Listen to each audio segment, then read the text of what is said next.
owning real estate is back, and it's aligned with, do I want to retire someday? Do I want to have wealth within my family? It ultimately in America does come back to, we said the stat last week, homeowners are 38 times more wealthy than renters.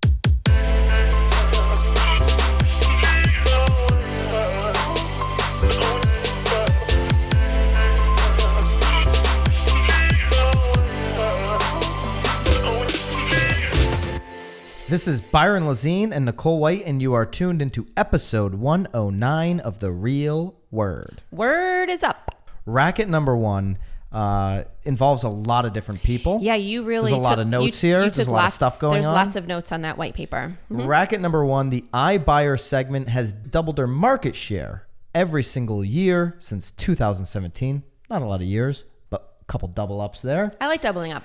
We could say the same thing. We've doubled our sales since 2017. That's very true. If you go on to Inman, probably today, if you're seeing this video when it first comes out, if you go on Inman, you're probably going to see the Mike Del Prete State of the Industry Report. I sent it to Nicole last night. I said, we got to read this thing. We got to read it. We got to absorb it tonight. It was a $499 fee. No problem with that. No problem with that. No, but maybe Inman or Mike will be nice enough to pass it our way so we can really dig our teeth into it. Mike, we're on an email chain right now. Maybe you could pass that along to Nicole and I. We could split the subscription. We only need one. You could split it. Oh, it's a subscription? I don't know if they want that. Well, it's not a subscription. You buy, you download. It's like 60 plus page report. I mean, I buy the stuff $500. I mean, that's... Oh, yeah, but it's good information. Listen, I should actually just pony up the bucks and buy it. I buy the Swanepoel Trends Report every year. That costs me a few $100. It's worth it.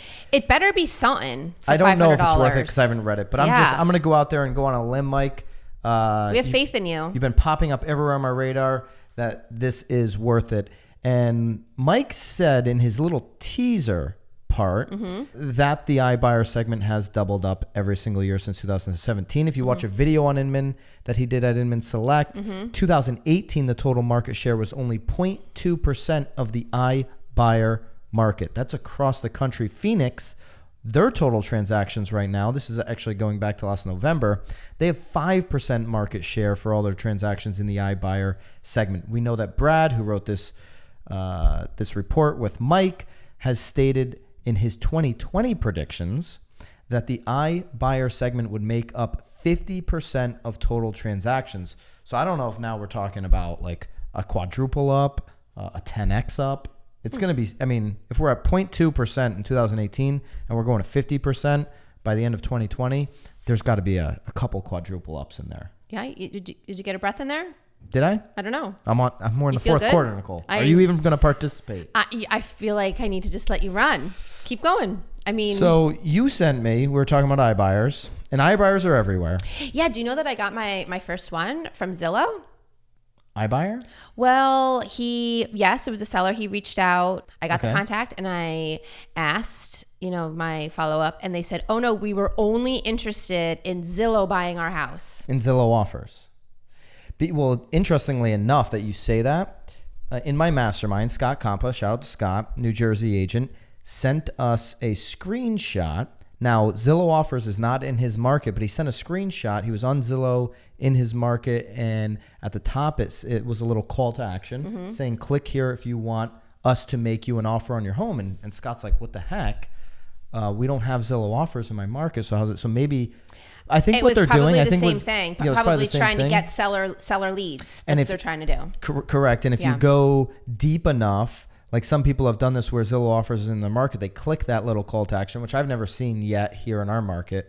But there have been agents that have clicked that. They go down the process and then it'll say, well, Zillow offers isn't here yet, but coming soon because we know they're going to expand. He lives in Westbrook. He was really disappointed that Is that what happened to him? He went through the process and then they said, not in your market yet? I didn't ask him that, but he came up as a seller.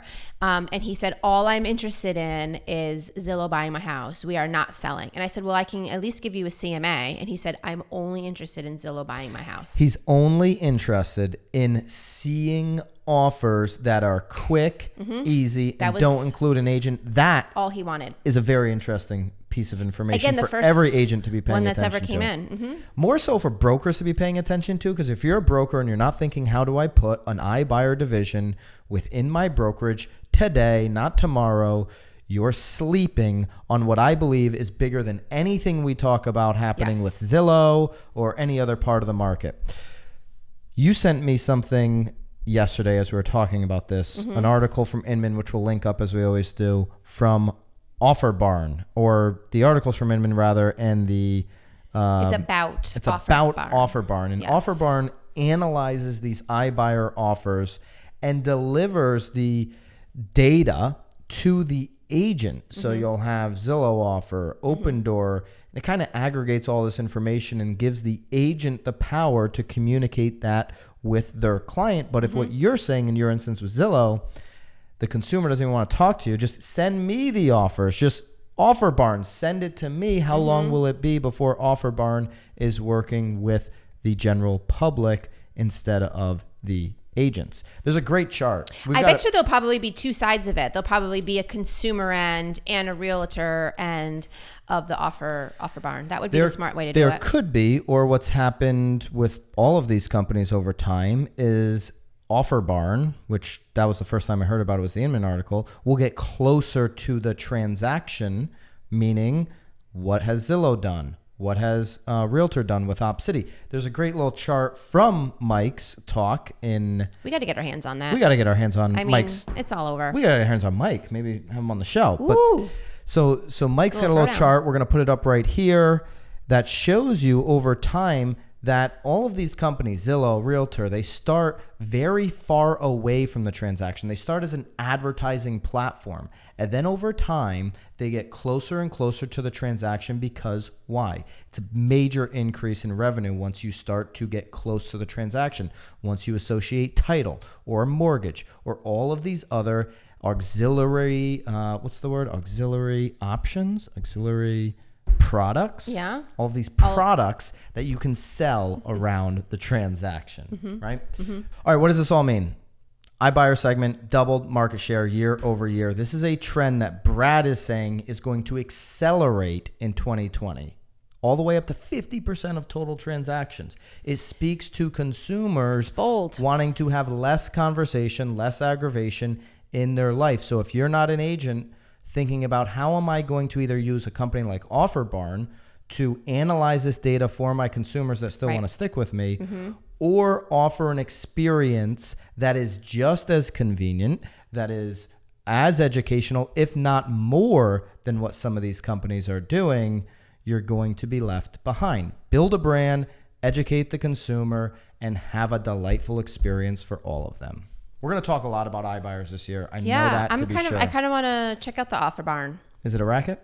It's not a racket at all. Not a racket. No racket. I think the biggest racket on that page that you made of notes is the $499. I don't believe so, Mike. I've heard great things about your work. I think it's worth the $499. I'm going to have to pony up the bucks unless you want to send us one. Okay. Racket number 2, 84% of Americans say homeownership is a priority. 11% of Americans plan to buy by 2021. Good news for us this year. Great news. That's a lot of Americans.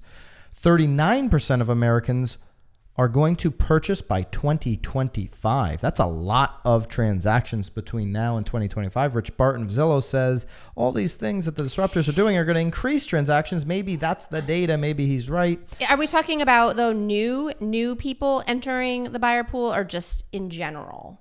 Like you're going to be buying, people but you've already purchasing. bought. These are Americans. This is a nerd wallet, and I mean we got the article off of Inman. But this is according to the Nerd Wallet 2020 Home Buyer Report. These stats are coming out of. The next stat is in the next 5 years, 53% of millennials plan to purchase. Well, and that's smart. Again, that goes back to our last episode about the importance of millennials starting to invest in their future now with real estate. So that's good to see. I mean, we need to get that number up a little bit more, though. It's good to see that the confidence in owning real estate is back, and it's aligned with, do I want to retire someday? Do I want to have wealth within my family? It ultimately in America does come back to, we said the stat last week, homeowners are 38 times more wealthy than renters. So people believe in real estate here in America. Yep. They're going to continue, according to NerdWallet, to purchase real estate. And for agents that are doing what we said in the first racket, creating a delightful experience, one that is convenient for buyers and sellers, be able to capitalize on those numbers. Especially those millennials, because they, I think, would rather not touch as much. Marketeer of the week is... Is it me? It's not you. Nah. The Keller Williams app. It is the Keller Williams consumer-facing app that they've been talking about, I feel like, for my entire life. But it has finally been released. You can download the Keller Williams app. Here's what I'll say. This is kind of like me.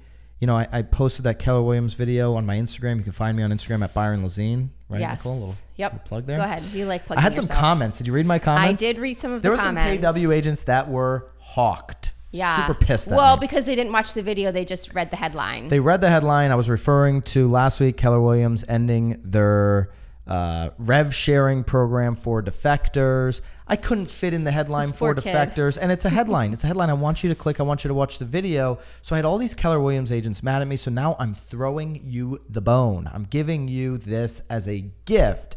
Because here's the deal. I went on the app. It's a great app. It's a beautiful app. One of the best I've ever Very seen. user-friendly. Okay? Yes. It's right up there with Redfin's app. It's very user-friendly. It's beautiful. It's elegant. If you're a Keller Williams agent, there's this nice little feed button. There's only 5 buttons on the bottom, so it's simple. It's very simple. Very easy. Beautiful. Great app. Okay? That being said, Redfin's got a great app. Zillow's got a great app. Who else has a great app? Lots of great apps out there. There are lots and lots of great apps. Only people that are going to use this are people working with a Keller Williams agent. I'm calling that right now. Absolutely. Yeah. Okay. 100%. So I gave you the bone, and then I took the bone away. When I used to have a dog, I'd give the dog the bone. I would take it away. You never left him with the bone. You never had a dog. Had a dog growing up. You did? Love dogs. Big dog guy. I'm sorry? Big dog guy. Bigger cat guy. Well, that's a racket. All right. KW, you got the Marketeer of the Week. I want all the KW agents out there to be happy with me. I'm a KW. I got lots of KW friends out there. Gary Keller, I've always said, one of the best brokers I've ever seen, heard, spoken to. Never really spoken to him, but I feel like I have. Your nose is brown. I've been at some events where he's been at. And very dark brown. Like you were dreaming of that Marketeer update that Inman sent us. I found it. You did find it. Next week. I think I'm just dreaming of actually having that conversation with Gary Keller. Maybe. But the app is out. Go check it out if you're interested. If you've got a Marketeer for next week, please send it in. We'd love to showcase it. Right? Love it. Nicole? Love it. Oh, my son keeps calling. Still. All right. Keep it real, guys. We Bye, guys. We got sons to talk to. Not my son, her son. Bye, guys. Oh, Lord. He's home alone.